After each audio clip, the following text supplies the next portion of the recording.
예, 이제 하나님께서 주시는 말씀을 받습니다. 시편 57편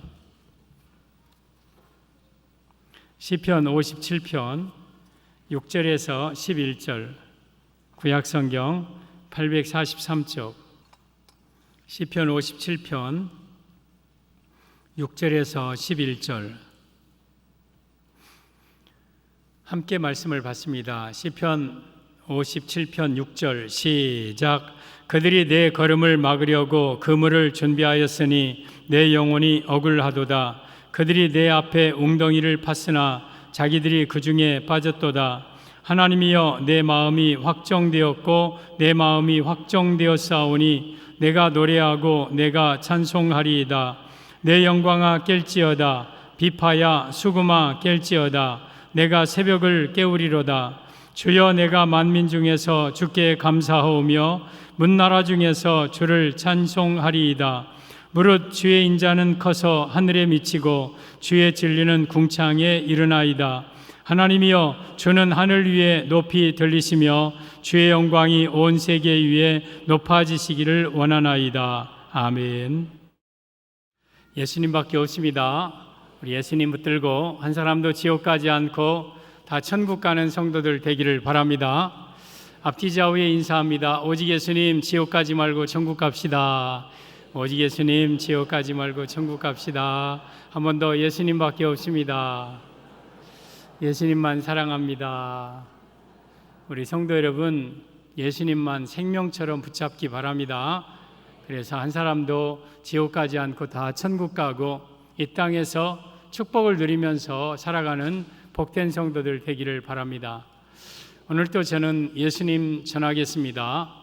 오늘 제목은 고난 중에 다윗의 확정, 고난 중에 다윗의 확정이라는 제목으로 말씀을 드리겠습니다. 잘 들으시고 저를 보시고,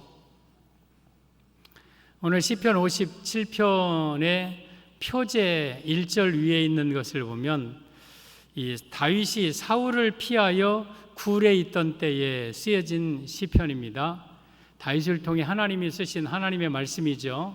다윗이 사울에게 피해서 굴에 있을 때 그 깜깜한 어둠 속에서 지금 이 글을 쓴 거예요. 그러니까 굉장히 어려울 때죠. 고난이 있을 때에, 어쩌면 생명의 이 경각간에 있을 때에 쓰여진 그러한 시편입니다. 사울이 시기심으로 다윗을 죽이려고 온 나라를 찾아 헤매일 때에 다윗은 그 고난 속에서 살았습니다. 그 고난의 모습을 오늘 6절을 보면 이렇게 표현합니다. 그들이 내 걸음을 막으려고 그물을 준비하였도다 하였으니 내 영혼이 억울하도다. 그들이 내 앞에 웅덩이를 팠으나 자기들이 그 중에 빠졌도다. 이 그들, 사울, 다윗의 대적들이 다윗을 잡으려고 그물을 칩니다. 마치 새 그물을 치듯이 여기저기 그물을 쳐놓고 웅덩이 함정을 여기저기 파놓고 다윗으로 하여금 걸려들도록 다윗을 추격하고 있었습니다. 그런 어려운 경각간에 오늘 다윗은 7절에 하나님이여, 내 마음이 확정되었고 확정되었나이다. 다윗은 그 고난 속에서 확정한 것이 있어요. 확정했다는 것은 확고부동하게 마음을 정했다는 뜻이에요. 우리 성도 여러분, 다윗에게 찾아오는 고난은 우리에게도 언제든지 찾아올 수 있는 고난들입니다. 억울하고 또한 원통하고 생각지 아니한 그 큰 고난 속에서, 여러분, 우리가 그 고난 속에서 내 마음을 확정해야 돼요. 사람이 평안할 때 신앙생활 잘하는 것도 귀하지만 무엇보다도 진정한 신앙인은 고난 속에서 신앙생활을 잘하는 거예요. 진흙 속에서, 또한 어두움 속에서 반짝반짝 빛나는 정금처럼 나의 신앙을 드러내는 거예요. 이게 더 중요한 거예요. 다윗은 예수님의 예표적인 인물입니다. 또한 우리 성도의 모형이기도 하고요. 오늘 다윗이 고난 중에 무엇을 확정하였는가? 오늘 여러분들이 찾아올 수 있는, 언제든지 내게도 당할 수 있는 이러한 위기, 이러한 고난, 생명의 위험 속에서 우리는 무엇을 확정해야 될 것인가? 오늘 고난 중에 다윗의 확정이 바로 여러분의 확정이기를 예수님의 이름으로 축복합니다. 고난 중에 다윗의 확정, 첫째, 내가 노래하고 찬송하리이다 합니다. 7절이죠.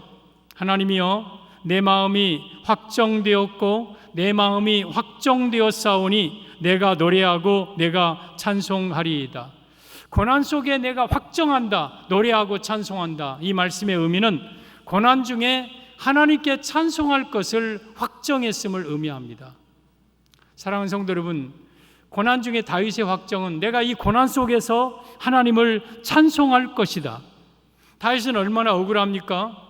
여러분, 사울에게 애매히 쫓겨나가고 내가 잘못한 것도 없는데 사울이 잡아 죽으러 온 나라를 혈안을 대어서 찾으러 다니고 나는 굴 속에, 황무지 속에, 광야에 정말 그런 어려운 그런 속에서 살아가면서 원통하고 억울하고 분노하지만 그 고난 속에서 나는 하나님께 찬양하겠다고 확정하는 거예요.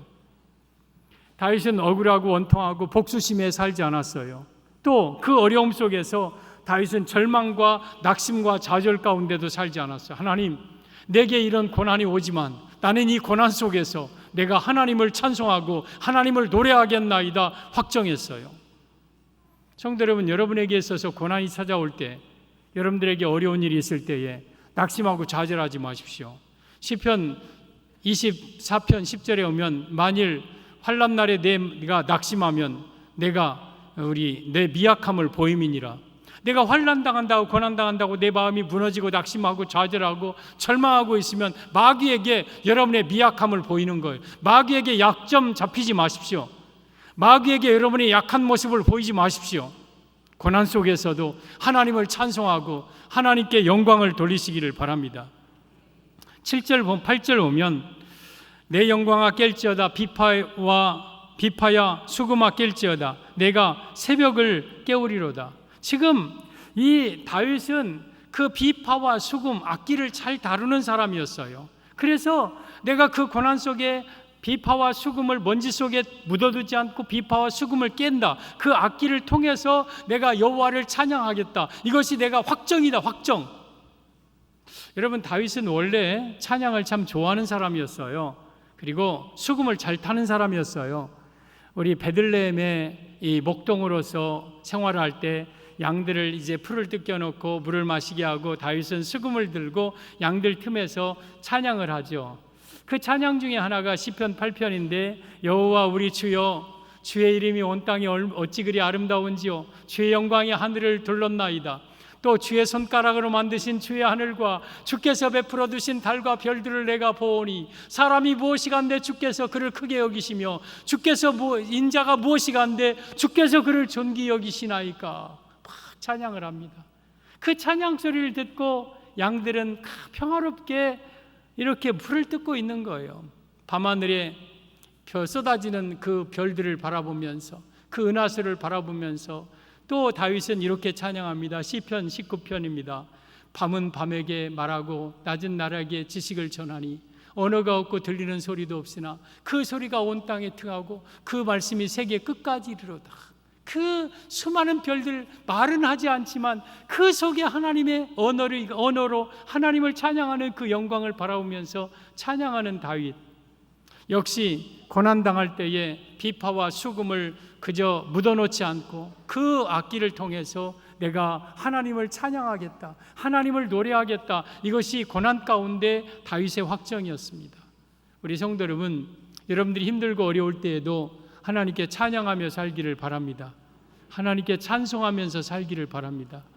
우리 이 찬송의 능력을 두 군데로 말씀을 드리면 사무엘상 16장에 하나님의 영이 사울에게서 떠납니다. 그러자 하나님이 부르시는 악령이 사울에게 임합니다. 귀신이 사울에게 듭니다. 그러면서 사울이 막 귀신 들려가지고 그럴 때에 그의 신하들이 왕이시여 수금 잘 타는 사람을 데려다가 수금을 타면 이 귀신이 떠날 겁니다. 단순히 악기만 타는 게 아니라 찬양을 하는 거예요. 그럴 때 그래? 그러면 수금 잘 타는 사람이 누구냐? 예, 베들레헴 사람 이새의 막내 아들 다윗이 수금을 잘 탄다고 알고 있습니다. 그럼 데려와라. 그러면서 다윗이 이제 수금을 들고 와서 손으로 이 사울 앞에서, 귀신 들린 사울 앞에서 악기를 타면서 찬양을 합니다. 그때 악령이 떠나고 사울이 상쾌하여 나았더라고 사무엘상 16장 23절에는 기록하고 있습니다. 여러분, 그 어떤 것으로도 안 되던 귀신의 역사가 찬양하니까 떠났어요. 그의 마음이 상쾌하여 나았어요. 악령이 떠났어요. 이것이 찬송의 역사입니다. 찬송의 능력입니다.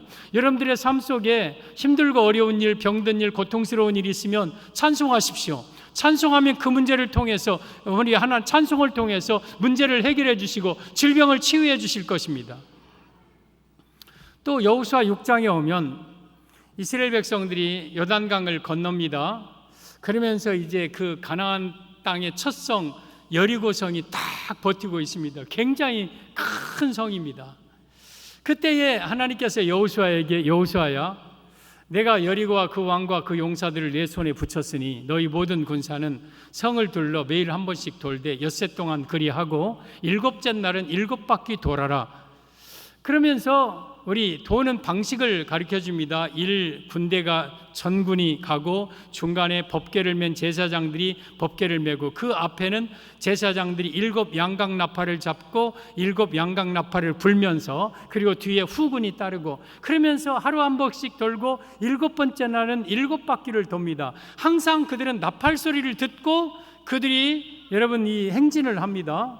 그런데 7번째 날 7바퀴째는 나팔을 길게 불어라. 그리고 그 나팔 소리에 맞춰서 너희들이 외쳐라. 그러면서 그 나팔 소리를 7째 날 7바퀴 때는 길게 뿌 불자 그 소리와 함께 함성을 일제히 지릅니다. 그러자 여리고성이 와르르 무너져 버립니다. 그리고 그 성을 점령을 하게 됩니다. 이 내용이 여호수아 6장 20절 21절인데 보면 이에 백성은 외치고 제사장들은 나팔을 불매 백성이 나팔 소리를 들을 때에 크게 소리질러 외치니 성벽이 무너져 내린지라 백성이 각기 앞으로 나아가 그 성에 들어가서 그 성을 점령하고 지금 백성들이 나팔 소리 길게 불려지는 나팔 소리에 맞춰서 크게 소리를 지르니까 성벽이 와그르 무너져요. 여러분 저기 나팔 소리는 악기 소리 즉 하나님을 찬양한다고 말씀을 드릴 수 있어요. 하나님을 찬양하는 것과 동시에 백성들이 외치며 소리 지르고 찬양하고 기도하고 할 때에 그 난공불락의 여리고성이 무너져 내립니다. 그리고 21절 그 성 안에 있는 모든 것을 온전히 바치되 지난 시간에 아간 첫 번째 성물이기 때문에 손대지 말라 했는데 아간은 손대서 탐심으로 죽죠. 그 내용입니다. 온전히 바치되 남녀노소와 소와 양과 나귀를 칼날로 멸하니라. 지금 이 여리고성이 무엇에 무너집니까? 나팔 소리와 백성들의 함성 소리로 무너집니다. 찬양할 때에 내 앞에 있는 여리고와 같은 도저히 내가 감당할 수 없는 정말 도저히 내가 넘을 수 없는 거대한 내 앞에 있는 장애물이 무너지게 하는 거예요. 이것이 찬양의 능력이에요. 사랑하는 성도 여러분, 여러분들이 살면서 고난당하고 때로는 모함을 당하고 억울한 일 당하고 고통을 당하고 생명의 위기를 당하고 그런 수많은 위험 속에서 여러분들이 찬양하십시오. 그러면 하나님은 그 찬송을 통하여서 악한 영이 떠나고 문제가 해결되고 질병이 치유되고 삶의 문제가 해결될 것입니다. 이 여호수아 6장에 있는 여리고 이성 사건은요 재림 사건의 예표적인 사건이에요. 그 죄악된 도성 여리고가 무너지는데 그 무너질 때 뭐에 무너지냐? 나팔 소리에 무너져요. 여러분 예수님이 재림하실 때 조용히 오는 게 아니라 나팔 소리와 호령과 천사장의 소리로 이 땅에 큰 나팔 소리로 오십니다. 큰 나팔 소리가 울려 불 때에 그때에 이 죄악된 이 세상이 무너지고 그리고 구원받을 백성들이 천국에 올라가는 거예요.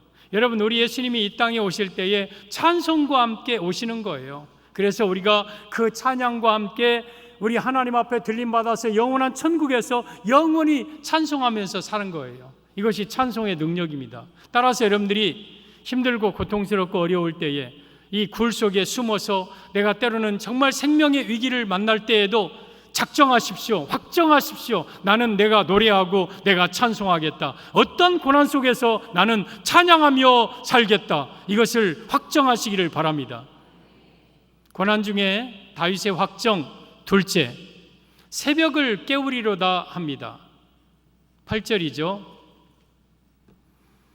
내가 내 영광아 깰지어다 비파야 수금아 깰지어다 내가 새벽을 깨우리로다. 지금 7절 확정의 수식이 다 되는 겁니다. 그러면 내가 고난당할 때에 내가 확정을 하는데 뭘 확정을 하냐? 내 비파야 수그마 깰자다 내가 새벽을 깨운다. 새벽 깨운다는 말이 뭔 말입니까? 그건 하나님 앞에 기도한다는 뜻이에요. 새벽에 일어나서 일찍 일하고 일터 나가고 하는 뜻이 아니에요. 새벽을 깨운다는 것은 하나님 앞에 기도한다는 뜻이에요. 그러면 이 말씀의 의미는 고난당할 때에 다윗의 확정, 둘째 고난 중에 내가 기도하겠다고 확정하는 거예요. 여러분 이거 확정하십시오. 고난당할 때에 기도하십시오. 이 다윗은 굉장히 큰 고난을 당합니다. 얼마나 그의 고난이 심한지 우리 사무엘상 20장 3절에 오면 나와 사망의 사이는 한 걸음뿐이니라. 내가 한 걸음만 내디디면 죽어요.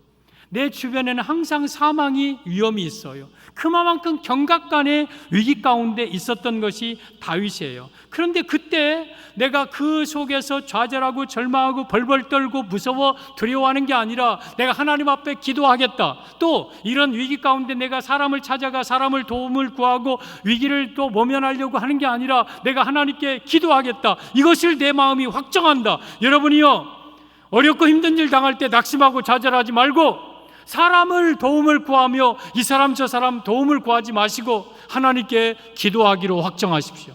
나는 어려움 당해도 나는 기도하겠다.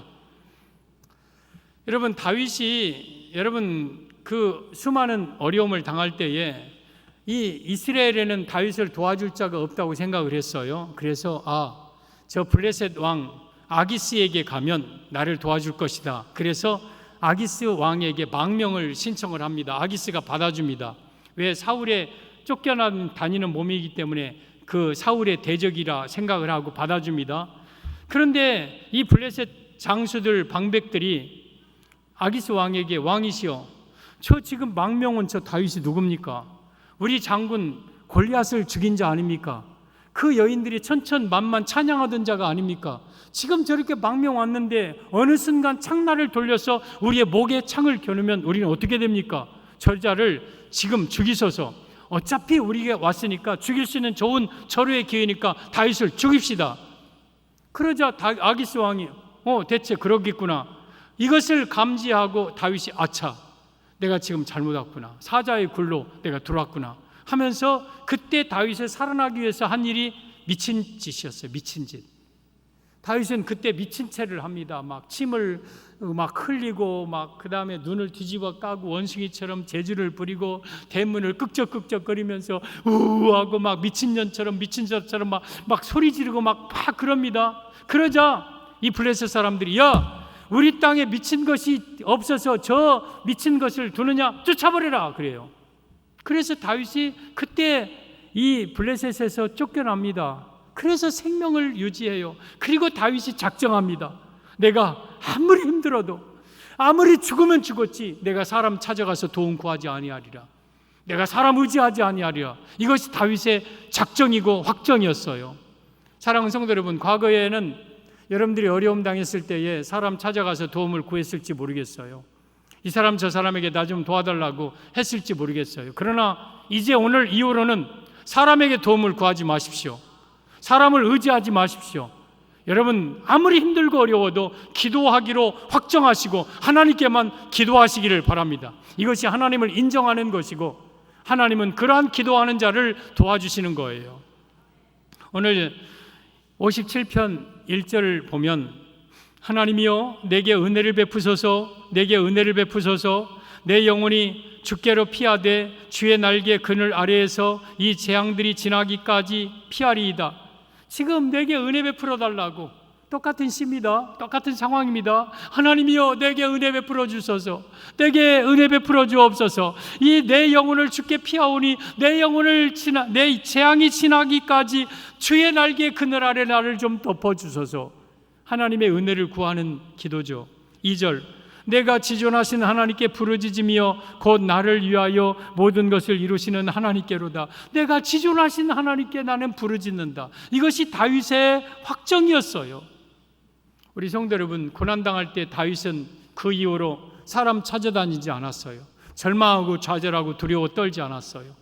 내 마음이 확정했습니다. 내가 고난당할 때에 내가 새벽을 깨우겠습니다. 내가 기도하겠습니다. 이것이 성도의 확정이기를 바랍니다. 여러분, 다윗의 모습은 예수님의 예표적인 인물이에요.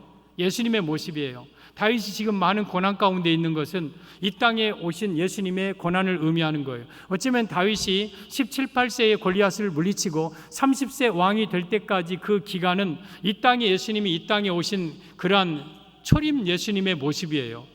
그러면서 예수님은 수많은 고난을 당하죠. 다윗이 애매히 고난을 당했듯이 예수님도 죄 없이 애매히 고난을 당합니다. 바리새인 서기관들은 예수님을 잡아 죽이려고 모의하고 함정파고 또 모함하고, 또한 형제들은 예수님을 가리켜 미쳤다고 하고, 여러분 또 이 나사렛에서는 예수님을 죽이려고 그 동네가 건설된 산 낭떠러지 끌고 와서 예수님을 밀쳐 떨어뜨려 죽이려고 하고, 예수님 어느 곳에 가든지 예수님을 다 죽이려고 했어요. 이것이 바로 예수님의 모습이었어요. 그러면 그때 예수님께서 낙심하고 좌절하셨습니까? 정말 못 살겠다. 야, 힘들다. 이 땅에 와서 내가 참 구원하는 일이, 나 그냥 올라가야 되겠다고 그냥 하늘나라로 올라가셨습니까? 절망하지 않으셨어요. 예수님은 낙심하지 않으셨어요. 그러면 예수님이 사람에게 도움을 구하러 은밀하게 대제사장의 집에 가서, 대제사장, 내가 이 땅에 뭐 나쁜 일 하는 것도 아닌데 왜 당신은 나를 그렇게 죽이려 하여? 나 좀 도와주소. 내가 좀 사역을 할 수 있도록 나를 좀 도와주고 나 좀 도와주소. 그렇게 하면서 대제사장에게 도움을 구했습니까? 아니면 누구에게 찾아가고 부모에게 말하면서 도움을 구했습니까? 예수님은 절대 그러지 않고요, 그 고난 속에서도 좌절하고 낭망하지 않고 기도하셨고, 누구에게 의지하고 사람의 도움을 구하지 않고 예수님은 새벽에 밤에 한적한 곳에 여러분 밤새도록 하나님 앞에 기도하셨어요. 그리고 그 기도로 말미암아 그 능력 사역을 다 이루신 겁니다. 우리 성도 여러분, 여러분들에게도 고난이 찾아올 수 있어요. 그러나 고난 당할 때에 여러분들은 마음속에 확정하십시오. 나는 하나님께만 기도할 것이다. 나는 절대 사람의 도움을 구하지 아니할 것이다. 나는 절대 고난 중에서 좌절하고 낭망하고 쓰러지지 않을 것이다. 나는 살아계신 하나님께 기도할 것이다. 확정하시기를 바랍니다. 여러분, 우리가 고난당하고 힘든 일을 당할 때에 첫째는 우리가 하나님께 찬송할 것을 확정하십시오. 나는 그 고난 속에서도 원망 불평하지 않고 하나님을 나 찬양하겠다. 둘째, 나는 고난 속에서 하나님께만 기도하고 하나님께만 부르짖겠다. 확정하십시오. 이게 다윗의 확정이요, 예수님의 모습이고 우리 성도의 모습입니다. 고난 중에 다윗의 확정. 셋째, 만민 중에서 주께 감사하오며 합니다. 만민 중에서 감사하오며. 9절에 보면, 주여 내가 만민 중에서 주께 감사하오며 문나라 중에서 주를 찬송하리이다. 지금 7절 같이 수식하는 같은 내용입니다. 내가 내 마음이 확정되었습니다. 내가 고난 중에 내가 만민 중에서 주께 감사하오며 내가 만민 중에서 주께 부르짖겠나이다. 그 만민 가운데 내가 감사하겠다. 이 말씀의 의미는 고난 중에 다윗의 확정. 셋째, 그 고난 속에서 감사하겠다고 확정을 합니다. 어떻게 그 고난 속에서 감사가 나올 수 있습니까? 여러분, 정말 이 고난 어려움 속에서 어떻게 마음속에서 우러나오는 감사를 할 수 있습니까? 다윗이 지금 고난당하는 이유를 좀 더 살펴보면, 이 블레셋이 이스라엘을 쳐들어왔을 때에 이 아버지의 심부름으로 전쟁터 엘라 골짜기에 갑니다. 갔는데 블레셋 장수 골리앗이 큰 소리로 아침 저녁으로 하나님을 회방하자 참지 못해서 물맷돌 5개 들고 골리앗 앞에 나가서 그 물맷돌로 골리앗의 이마를 받고 가서 블레셋 장수의 목을 칩니다. 그리고 그 전쟁에서 이스라엘을 구원합니다. 그러면서 이 사울 왕이 그 다윗을 자기의 군대 장관으로 삼고 다윗이 보내는 곳마다 지혜롭게 행하자 그것을 온 백성이 귀에 다 그 합당하게 여겼고, 사울의 군장들도 다윗이 사울의 군대 장관 되는 것을 합당하게 여겼습니다. 그런데 그 여인들이 그 다윗을 가리켜서 사울이 죽인 자는 천천히요 다윗이 죽인 자는 만만이로다, 이 찬양이 막 전국에 들썩들썩한 거예요. 그 소리를 듣고 사울의 마음속에 시기심이 생겼어요. 질투가 생겼어요. 나 외에 또 다윗이 나보다 더 칭송을 받는구나. 그러면 네가 노리는 것은 나의 왕자 더 있겠느냐. 그러면서 그때부터 다윗을 죽이려 합니다. 그 군대 장관, 그 다윗을, 자기를 살려준 다윗을 앞에 수금 탈 때 단창으로 다윗을 몇 번 던집니다. 그리고 다윗이 이제 도망가면서 피난 생활을 합니다. 그때 숲, 황무지, 엔게디, 숲을, 굴 또한 막 이런 데서 막 그 죽음의 길을 다윗은 무릅쓰고 있는 거예요. 아둘람 굴에 가서 또한 황무지 막 들어가서 숲을 속에서 그러면서 도망다니고 얼마나 억울합니까? 얼마나 분통한 일입니까? 내가 무슨 잘못했다고. 그러면서 다윗에게는 원망과 불평이 나올 수도 있었지만 다윗은 그때 확정합니다. 하나님, 내가 이런 상황에 절대 원망과 불평하지 않고 나는 하나님께 만민 가운데 감사하겠나이다. 모든 사람 앞에 누구 앞에서든지 하나님께 감사하겠나이다. 이것이 다윗의 확정이었어요. 성도 여러분, 여러분들에게 있어서 어려움이 찾아와도 그때도 하나님께 감사하기로 확정하십시오. 나는 내 입에서 절대 원망, 불평 나오지 않겠다. 내 입에서 절대 좌절, 절망하지 않겠다. 나는 그 고난 속에서도 하나님께 나는 감사하겠다. 이것이 다윗의 확정이고 또 이것이 예수님의 모습이에요. 예수님이 이 땅에 오셔서 원망, 불평하신 적이 있었습니까? 예수님께서 야, 니네들이 어쩌고 저쩌고 하면서 막 원망하고 불평하지, 예수님 그러지 않으셨어요. 예수님은 그 삶 속에서도 항상 감사하셨어요. 물론 사복음서에는 예수님이 감사했다는 내용이 그렇게 많이 나오지는 않아요. 왜? 그게 주가 아니요, 예수님의 십자가의 구속사, 구원이 그 성경에 쓰여진 주된 이유이기 때문에 여러분, 오직 십자가의 길을 걸은 것이 바로 이게 사복음서예요. 그러나 예수님이 이 땅에 계시면서 순간순간 많이 감사를 하셨을 겁니다. 그 가운데 성경에 기록된 세 가지 감사의 장면들을 보면 첫째는 요한복음 6장이에요. 요한복음 6장은 오병이어의 기적이 나와요. 남자 20세 이상 된 남자들만 5천 명이니까 여러분 2만 명, 3만 명이 모였는데 먹을 것은 없고 그곳은 빈들이고 이제 돌아가면 다 기진할까 하고 이거 어찌할 수 없는 상황에 어린아이 도시락 하나, 보리떡 5개와 물고기 2마리 예수님의 손에 들려졌습니다. 그때 예수님께서 이 물고기 2마리, 보리떡 5개를 놓으시고 하나님께 축사하셨다. 축사는 유카리스테오, 감사했다는 뜻입니다. 그 작은 것 가지고 하나님께 감사했습니다. 어떻게 그걸 가지고 감사합니까? 여러분 같으면 나 내일 당장 먹을 것이 없는데, 내가 당장 내일이면 길바닥에 내뒀는데, 아니면 굶어 죽는데 내가 그 속에서 감사 어떻게 나옵니까? 그런데 예수님은 그 속에서 감사하셨어요. 또 요한복음 11장에 베다니에 나사로라는 가정이 있었어요. 그 누이 동생 마르다와 마리아, 예수님이 사랑하시는 가정이고 종종 그 가정에 가서 예루살렘에 있을 때 그 가정에서 기숙하시고 아침에 예루살렘에 오셔서 사역하시던 그 집. 근데 그 나사로가 죽었어요. 하루 이틀 사흘 나흘 됐어요. 무덤 속에 이미 유대인들은 날씨가 덥기 때문에 바로 무덤에 장사를 지냅니다. 그러면서 예수님이 그때 그 나사로 어디 두었느냐 하면서 무덤에 가서 그 무덤 앞에 서십니다. 수많은 사람들이 주변에 둘러섰습니다. 예수님이 그들에게 말합니다. 이 돌을 옮겨 놓아라. 이 유대인들의 무덤은 우리처럼 땅을 파고 이렇게 봉분을 만드는 식의 무덤이 아니라 바위를 파고 굴을 만들어서 그 속에 시체를 집어넣고 또한 짐승이 시신을 남보지 못하도록 큰 돌로 문 아기를 막는 형태의 무덤 형태입니다. 이 돌을 옮겨놓아라. 그러자 사람들이 마르다가 죽은 지 나흘 됐으니까 벌써 냄새나나이다. 돌을 옮겨놓아라. 내 말을 믿으면 너희가 하나님의 영광을 보리라. 그러자 돌을 장정들이 넘겨드립니다. 그러자 그 속에서 막 썩은 냄새가 팍 나오죠.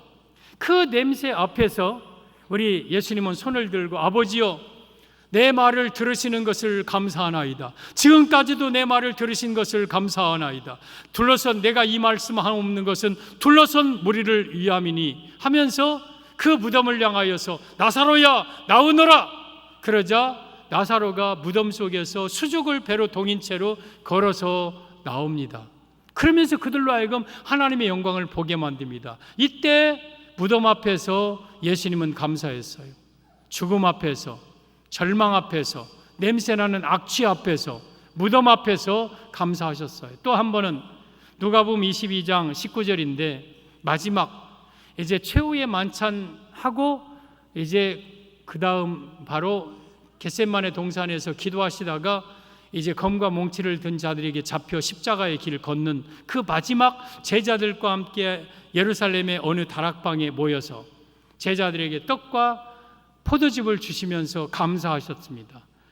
감사 기도하시고 그리고 떡을 주고 잔을 주셨습니다. 이 떡은 너희를 위하여 지키는 나의 살이다. 이 잔은 너희를 위하여 흘리는 나의 피다. 그러면서 감사 기도하고 떡과 잔을 주셨어요. 그러면 그 떡과 잔이 제자들은 무슨 뜻인지 아직 모르지만 예수님은 알잖아요. 이게 나의 피예요. 이게 나의 살이에요. 내가 곧 이제 골고다에서 십자가에 죽는 그 밤이에요. 그런데 거기에서 예수님은 감사하셨다. 나의 생명 죽음 앞에서 예수님은 예수님이 감사하신 그 3번의 내용은요, 하나같이 가장 어려움 속에서 가장 고통스러운 순간. 그런데 감사하니까 어떻게 돼요? 보리떡 5개와 물고기 2마리로 5,000명을 먹이고 12광질이 남겼잖아요. 물질 문제가 해결된 거예요. 여러분 감사하니까 어때요? 죽은 자가 무덤에서 나오잖아요. 여러분 삶과 죽음의 문제가 해결된 거예요. 여러분 절망과 좌절에서 벗어난 거예요. 그리고 환희와 기쁨으로 바꿔진 거예요. 여러분 또 감사하니까 예수님의 십자가의 죽으심을 통해 온 인류가 구원을 받잖아요. 인류 구원의 역사를 감사를 통하여서 이루셨어요. 여러분 감사가 곧 능력이에요. 성도 여러분, 우리가 고난당할 때 다른 사람들은 좌절하고 절망하고 낙심하고 있지만 우리 성도는요, 그 고난 속에서 감사하시기를 바랍니다. 그러면 여러분 질병이 치유되고 문제가 해결되고 여러분 하나님의 기적을 체험하고 하나님이 감사하는 곳에 역사하시는 거예요. 그래서 능력 있는 자가 되는 거예요. 그래서 우리는 고난당할 때 감사하기로 내 마음을 확정해야 합니다.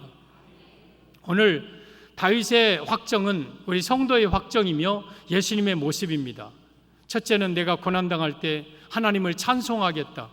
둘째는 내가 하나님께 부르짖어 기도하겠다. 셋째는 내가 고난 속에서 하나님께 감사하겠다. 이것을 마음속에 확정하십시오. 고난 속에 이 3가지 외에는 다른 것 하지 마십시오.